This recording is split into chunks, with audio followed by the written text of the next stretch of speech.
Da notícia, com Danilo Sá e Aldo Clemente. Entrevista. 12 horas e 40 minutos. Queremos saudar agora o ex-vice-governador aqui do estado, o Fábio Dantas. Fábio, seja bem-vindo aqui ao Hora Extra da Notícia. Sempre um prazer recebê-lo aqui no programa. Boa tarde, Danilo. Boa tarde, Aldinho. Boa tarde aos ouvintes da 91.9. Boa tarde, Diego. Boa tarde, Karen. Seja muito bem-vindo, Fábio Dantas, né, ex-vice-governador aqui do Rio Grande do Norte. Fábio, já se passaram 11 meses do governo, né, do começo da gestão do governo Fátima Bezerra. Né? Como o senhor, que já foi vice-governador do estado, avalia a gestão Fátima até aqui? Olha, a gestão Fátima, o governo do PT, ele ainda não disse ao que veio. Né? Nós temos um estado inerte nas principais ações. A saúde é um caos em todos os aspectos. A saúde fechou o Hospital do Canguaretama, a saúde fechou praticamente os serviços do Dioclés, que são serviços necessários, principalmente na traumaortopedia. O governo atual deixou sucatear mais ainda o Hospital Tarcísio Maia em Mossoró, transferiu os pacientes no início da gestão do Valfredo Gugel para jogar ao relento parte deles no Hospital João Machado. Não, praticamente quer inviabilizar o Varela Santiago. A sorte é que a sociedade é maior do que o Estado, né? Porque tem ajudado e o trabalho de Paulo é muito sério lá, então tem feito a diferença na instituição. O Estado praticamente tomou os recursos dos municípios, assaltou os cofres públicos da gestão dos municípios com a questão do PROED, retirou os recursos dos municípios para trazer para o rombo da folha de pagamento, do qual ele não tomou nenhuma medida. Que todos sabem, desde o início da gestão, o Estado passa por dificuldades, isso é inerente a toda a sociedade, todos sabem, público e notório. A governadora adquiriu o Estado numa situação de muita dificuldade. Se fosse uma iniciativa privada, era falimentar mesmo, né? Era falência de todos. E tratou o Estado como se nada tivesse acontecendo, tratou o Estado um doente de câncer com dipirona. Em relação ao governo Robson, você acha que a Fátima tem feito um governo melhor, um governo pior, tem continuado o que Robson fazia? Olha, o primeiro ano de Robson ganhou de 10-0 em ações em relação ao primeiro ano de Fátima. Se a gente for comparar o primeiro ano de um, primeiro ano de outro, Robson terminou o ano sem dívidas e terminou o primeiro ano com mais de 60% de aprovação, o Estado funcionando, a aprovação dele lá em cima, mas principalmente as perspectivas de um bom governo, do qual eu sempre duvidava, mesmo no primeiro ano, por conta da questão de não ter feito as devidas medidas duras necessárias à melhoria do sistema, da questão financeira do Estado, que terminaria por fulminar também sua gestão e que também vai fulminar a atual gestão. O senhor sempre defendeu, né, a questão da PEC do teto de gastos, né? E ela mandou esse projeto para a Assembleia. O senhor acha isso uma decisão acertada da governadora? Olha, tardia, mas acertada, né? Porque eu mandei ela em 2017 e o PT endemoniava o tipo de projeto, né? Então, assim, para ganhar a eleição, ela usou um discurso de que aquilo ali era pacote de maldade, que aquilo estava errado, terminou por mandar, porque, infelizmente, 2 mais 2 é 4, seja vermelho, verde, azul ou branco. Não vai ser diferente. A própria governadora Fátima Bezerra, na época, ela é senadora, né, da República, era ferrenha crítica aí do teto de gastos do pacote. Ela chegou a dizer que se a Haddad ganhasse, ia tocar fogo no pacote, enfim. Inclusive, a governadora Fátima Bezerra, segundo o secretário Aldemir, que esteve aqui no programa conosco, Fábio, já disse que está com o projeto pronto para mandar para a Assembleia da Previdência aqui, assim que for, né, promulgado a emenda constitucional e assim que passar os estados lá em municípios. E ele falou aqui, inclusive, que automaticamente vai passar de 11% para 14% a questão da contribuição previdenciária aqui dos servidores. Isso vai resolver a situação do Estado? Não, não vai, porque a medida aí de curto prazo ela vai gerar um ganho em torno de 17 milhões de reais por mês. Essa conta desse aumento do percentual do alíquota eu enviei em 2017, quando eu assumi 5 dias. O Ceará, governado pelo PT, que tanto aqui é contra, fez em 2016. No final de 2016, o governador Camilo, lá achei 14,5 do lá. Ceará, ele já colocou essa alíquota nesse sentido. E assim, aqui, eu acho que na época o PT não só endemoniava, mas também não era muito bom, porque os servidores, na verdade, iam ter uma perda muito pequena em relação à segurança de ter aí mais 200 milhões de reais ao ano, porque 17 milhões de economia, vezes 13,3 vai dar mais de 200 milhões. Então, certamente, com esse recurso, poderia ter uma folha a menos, em 2 anos, 2 folhas a menos. É aquela história, né? Até digo aqui algumas vezes, o dinheiro não vai nascer em árvore, né? Apesar de que às vezes o PT acha que nasce. Tem que cortar de algum lugar ou reduzir de algum lugar. E aí, se não fizer isso, a conta vai estourar de novo lá na frente. Danilo, a maioria dos governantes, eles pensam diferente. Eles pensam que vão resolver o problema arrecadando mais. Só que se você não corta, se você tem um déficit, é como se você na sua casa ganhasse R$1.000 e gastasse R$2.000 por mês. Você estava endividado. Então não adianta só você aumentar seu ganho, porque você vai ter um passivo para resolver. Mesmo que seu ganho, vamos dizer, você aumenta para R$1.500, você ainda vai continuar devendo 500. Então você precisa de ter uma reconstrução dos seus débitos. Por que é que todo mês você gasta 2.000? Você pode gastar 1.500 até o momento que você vai aumentar para 1.500. Então é a mesma coisa. O Estado tem um déficit, e aí esse déficit é na folha de pagamento do servidor efetivo. Nós temos o Rio Grande do Norte com 106 mil servidores, ativos, inativos e pensionistas. A Paraíba tem 118 mil servidores, ou seja, 12 mil servidores a mais que o Rio Grande do Norte, com uma população maior que o Rio Grande do Norte, e gasta 2 bilhões de reais de folha menor que o Rio Grande do Norte. Então tem alguma coisa errada, porque nós temos 12 mil servidores a menos que a Paraíba e gastamos 2 bilhões de reais por ano a mais que a Paraíba. Fábio Dantas é o ex-vice-governador do Rio Grande do Norte, filiado hoje ao Solidariedade, né? Qual será o próximo passo político na carreira de Fábio Dantas? Olha, eu não estou pensando politicamente não, porque o meu discurso é muito de fazer o que é necessário ser feito. Isso desagrada muitas vezes setores, questão política. Então, assim, eu sou mais um cidadão crítico hoje em dia, né? Quero falar, não detenho cargo público, estou trabalhando na iniciativa privada e tentando ajudar a nossa sociedade de outra maneira. Tem muita gente aí conversando, dizendo que o Fábio Dantas pode voltar à Assembleia Legislativa, tentar voltar ano que vem. Confere alguma perspectiva nesse sentido? Ainda hoje está lá a deputada Cristiane Dantas, né, fazendo lá um grande trabalho. Mas o Fábio Dantas, ex-deputado estadual, ex-vice-governador, pode voltar aí à Assembleia? Olha, ser deputado no seu estado, ser deputado estadual, ser vereador de qualquer cidade, ser deputado federal, governador, senador, é um cargo público que a sociedade lhe confia. Então, é uma honra, eu acho, para qualquer um exercer um cargo público. Eu tenho a honra de ter sido deputado um único mandato, né? Depois fui vice-governador, a gente não tem muito o que fazer como vice-governador em relação a decisões, mas, assim, sempre pautei exercer meus mandatos com muita ética. Então, assim, o futuro não dá para prever, mas eu estou tranquilo. Se tiver um mandato, eu vou tentar exercer bem, também se não tiver, eu vou tentar viver bem com a sociedade. Fábio Dantas, como é que o senhor avalia a decisão do STF que barrou a prisão após condenação em segunda instância? Olha, a sociedade toda ela é contra esse tema. A gente não pode ir de frente, porque na verdade a lei é o poder da população. Se a população realmente deseja que ela seja em segunda instância, eu acho que a classe política tem que reavaliá-la. Agora, também tem que pautar muitas vezes, não é a segunda instância, mas em segunda condenação, né? Porque às vezes a pessoa é julgada uma única vez e termina preenchendo a segunda instância. Às vezes os cargos prerrogativa de função. Mas eu acho que o Supremo, semana passada, decidiu no que havia para ele decidir. A Constituição ela é clara. Para isso tem que mudar a lei. E de 2016 para cá, já ouvindo a população, o Supremo vinha decidindo da forma que a Constituição não previa. Mas eu acho que precisa reavaliar, né? Você tem aí a criminalidade solta, você tem a corrupção, que é o que a população hoje muitas vezes esquece até os crimes contra a vida e se dedica mais aos crimes contra o patrimônio público, que são importantes, mas jamais vão superar os crimes contra a vida, né? Então, assim, nada porque uma corrupção também não mata pessoas indiretamente, né? Mas eu acho que nós não podemos esquecer, porque a camada da sociedade que clama por corrupção, clama por sangue da classe política também.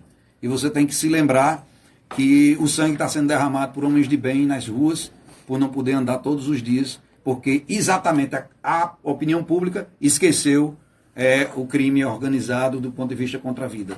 Eu queria perguntar aqui a Fábio, voltar aqui um assunto que ele falou no começo, Danilo, e caros ouvintes. O senhor disse aí há pouco tempo que o governo assaltou os municípios, né, com a questão do novo PROED. Qual será a perda, mais ou menos, de algum município da Grande Natal? O senhor tem esses números? Olha, eu fiz inclusive quem primeiro colocou o valor para esses municípios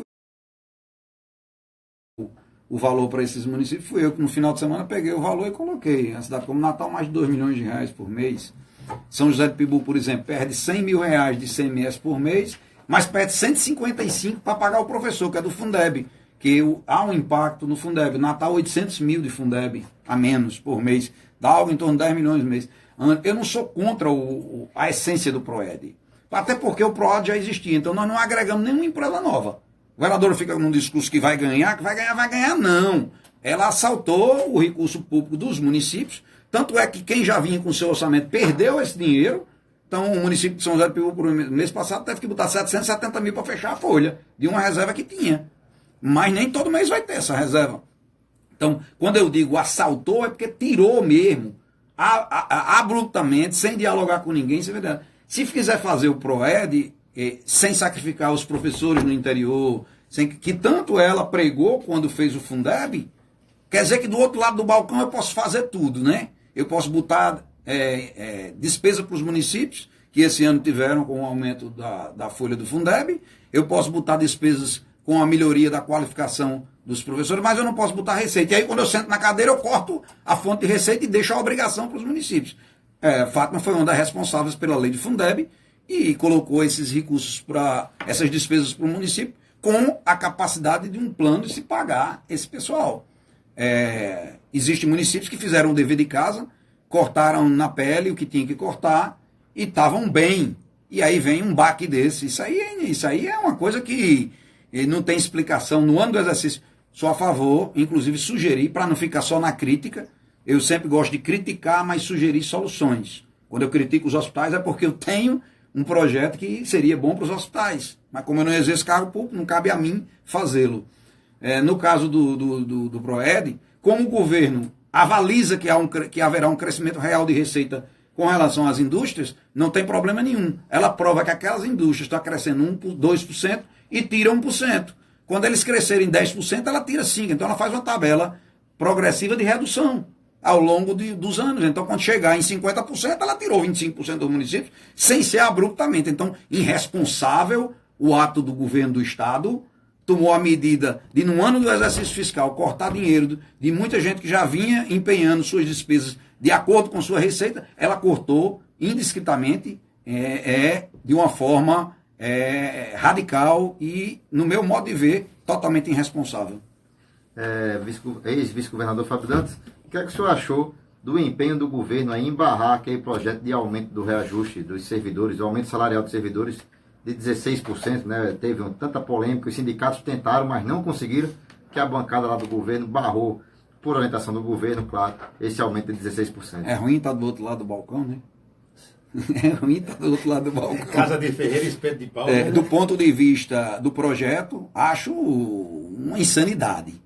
Um projeto de aumentar 16% os servidores, até porque aumentar também os procuradores no momento que o Estado está em crise também não é justo. Mas vamos para a realidade, sem demagogia e sem hipocrisia. O professor teve mais de 16% ao longo de 4 anos. Os servidores, na sua imensa maioria, a polícia teve mais de 16% de aumento em 4 anos. Os procuradores não tiveram nada, até porque não pode ter, só pode ter quando tem aumento do Supremo. Então, assim, sem hipocrisia, o aumento dos procuradores foi inferior à maioria do aumento de todas as categorias do Estado. Até o que ganha pouco teve no salário mínimo um incremento maior do que o procurador. Mas acho que não era momento para mandar nem de procurador, nem de defensor, nem de ninguém. É momento de sentar e ajustar a folha de pagamento para que no futuro possa dar o aumento linear para todo mundo, que inclusive foi um projeto que eu enviei para a Assembleia, que daria a todos os servidores o aumento linear por ano, uma vez por ano a todo mundo. Acabava com o sindicato, acabava com um bocado de fuleiragem. Você, no caso, defende daquela revisão geral anual. Revisão geral anual para todo mundo, indistintamente. subsídio único, o fim dos penduricários, para acabar com isso aí, as tabelas progressivas para todas as categorias. E aí seria justo com todo mundo. Só que o procurador não ia poder ter esse aumento. Ele ia acumular e quando chegasse no final de 4 anos, quando tivesse o aumento supremo, diria, ei, galera, tá aqui, ó. O que vocês tiveram foi tanto, ele vai ter a recomposição que vocês tiveram. Isso é que é o justo, isso é o que a Constituição diz, isso é o que é claro para fazer com o servidor. O servidor tem que ser um prestador de serviço à sociedade, tem que ser bem remunerado ou ser remunerado aquilo que a sociedade faz. Agora, o Rio Grande do Norte remunera em algumas categorias, especialmente naquelas que detêm os super salários, muito mais que qualquer outro estado do país. Fábio Dantas, vamos falar aqui agora da cachaça Mipibu, né? Lá do engenho Olho d'Água, desde 1921. Conta aí um pouquinho aí, resumidamente aí, já estamos aí no tempo chegando ao fim do programa, mas eu queria escutar e assim agradecer aqui também. Eu vou aproveitar para entregar a você também coisa boa. Nosso kit, um dos kits. Muito obrigado. Danilo tá passando por um problema aí, porque o Alecrim perdeu, vai tomar hoje aí. Aí, olha, diferentemente do que eu falei aqui, da questão política, com relação ao governo e com relação à questão política e a sociedade em si, a discussão dos temas importantes, a gente, quando está na política, a gente está embriagado por discutir, por brigar, por ter o ponto de vista. Aqui a gente se embriaga para construir amigos. Então, graças a Deus, a cachaça está aí. Desde 1921, o engenho produz uma cachaça de qualidade. Já fomos cachaça extra, caninha extra, já fomos Berkman, já fomos Olho d'Água. Agora a gente está homenageando a cidade de São José do Pibu com o que é de mais importante, que a cana-de-açúcar vem através do seu solo. E é o solo mipibuense que produz uma cachaça de qualidade junto com isso aí. Essa cachaça está feita há 14 anos. E desde 2013. E era a maior produção, né? Conta aí como é que era. Não, quando nós produzimos em escala industrial, nós produzimos 10, 15 mil litros de cachaça dia. Hoje nós produzimos 2, 3 mil litros, mas esse ano ainda não produzimos, porque essa cachaça ainda é do estoque antigo. Nós vamos produzir apenas para 2021, que a gente tem um estoque grande lá. É fruto de uma decisão política, porque o presidente Temer incluiu as pequenas destilarias, microdestilarias, no Simples, no final de 2017, de 16 para valer em janeiro de 2018. E aí, quando a gente viu que novamente poderia reativar a atividade, principalmente pela justiça fiscal, haja vista que antigamente a gente pagava de impostos, Aldinho, 83%. A cada 100 reais tinha que deixar 83 para o erário público. Agora a gente, a cada 100 reais, a gente deixa no máximo 17. Então há uma justiça fiscal. Isso foi medida de Michel Temer. Michel Temer colocou no Simples, incluiu no Simples. Verdade. As microdestilarias de vinho, cachaça, enfim, os destilados pequenos. Por isso está tendo um crescimento maior nessa Claro, por isso que muita gente também agora o mercado já é promissor, né, da cachaça. São 6 bilhões de litros de consumo por ano. Quanto? 6 bilhões de litros. E engraçado que, diferente da tequila, 99% dos nossos produtos praticamente são vendidos no Brasil. Mas, Fabinho, Danilo e caros ouvintes, você chega hoje em alguns aniversários, tem cachaça para você tomar gelada, não é só cerveja mais, se está só se modificando essa questão, né, da prova da cana, né, como se diz assim, produzida aqui no Rio Grande do Norte, em todo o Brasil, premiada já mundialmente, né? A Mipibu aqui tem desde 1921, né? Eu já tive muitas vezes lá, viu, Danilo? E forró de lá, viu? Eu também. Já aqui no Rio Grande do Norte tem 13 destilarias, cachaças com registro no Ministério da Agricultura já, e associadas, que são as cachaças potiguaras, participaram até agora do Fórum de Negócios. E quem quer adquirir a Mipibu, procura onde aqui em Natal? A Mipibu nós já temos mais de 200 clientes, né? Em Natal são alguns supermercados tem, o Favorito tem, o Rede Mais tem, muitas conveniências, Lucena, HD Express, tem muitas que estão hoje vendendo aqui. É uma boa sugestão, está chegando no Centro de Artesanato, o Centro de Artesanato, ali em Ponta Negra, várias também já tem. Pois é, um ótimo para a gente aqui de Natal. Aqui, e esse aí não, esse aí a gente... Isso é um kit aqui? São kits que são poucos lugares que tem, a gente está entregando por pedidos, né? Então tem aí nele, a gente está fazendo essas entregas e alguns conveniências já estão pedindo essa com os kits de 2 e 4. A cachaça ouro e a cachaça cristal. Nós já tivemos a cachaça em 1986, mais ou menos nesses moldes, na caixinha de 3 e tal. Aí agora a gente resolveu fazer essa para presentear um brinde final de ano. Muito bom. Agradecer aqui a Fábio Dantas aqui, o presente aqui, o mimo aqui da Cachaça Mipibu aqui, que Muito legal. aqui é o município. Eu deixei de ser, gastador da riqueza pública para induzir agora a riqueza para o serviço público, Olha aí. pagar impostos. Mas pelo menos...